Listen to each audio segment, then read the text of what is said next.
RED stands for Research, Entrepreneurship, and Design. So there are some kids who are doing it, like writing a book, getting a McKnight Fellowship, starting their own business. There's a lot of cool things you can do. I personally wanted to do something engineering related because um, I just like engineering.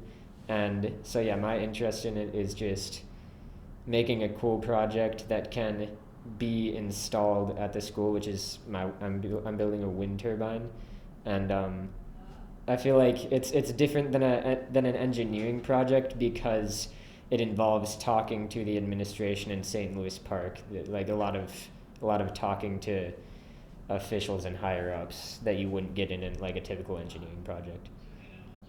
I've always thought, well, I like science, I like engineering. Um, I've always thought stuff like wind turbines were cool, kind of like one of my ideas was making it's been done before, but it was to make artificial photosynthesis, which is just like suspending chloroplasts in fluid, and it's basically it does the same thing as a leaf, but I think it just goes on forever and doesn't die with the seasons. That was way too complicated. Like we do not have the facilities to make that. Um, Another possibility was like putting a hydropower plant in the Twin Lakes Dam. There's a tiny dam on Twin Lakes, but that's like way too small, and that would be a permitting nightmare and everything. Solar is like you basically just have to buy that. I wouldn't be building that on my own. So I decided on a wind turbine because I can make it. It does something, of course, and because uh, the permitting is like doable, and it seems like people are already happy to do all the permitting stuff. Yeah. Part of the problem is the zoning and ordinances and things like that from the city of St. Louis Park.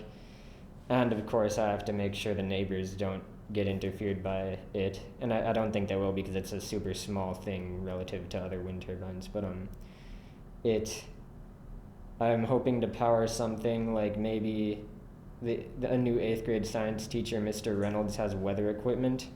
I could do that because that's already sitting outside, and I could put it right next to that.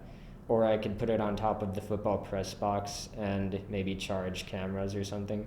The output is looking like it could be about 10 watts, average, like 10 watt hours, which of course it's nothing compared to commercial wind turbines, but it can do something. I think it's more of a self-driven class that gives you the freedom to do what you want rather than bogging you down with some homework or some knowledge that you might never use. So you can choose, like, I want a future in programming, so I'm going to do programming. I want a future in physical object design, so I'm going to do that. I like that freedom and just being able to work in the shop, the engineering shop, because I like building things, I guess. And it's good to know that I can make something meaningful in a high school environment. That's definitely unique, and I think Benilde does a good job of that.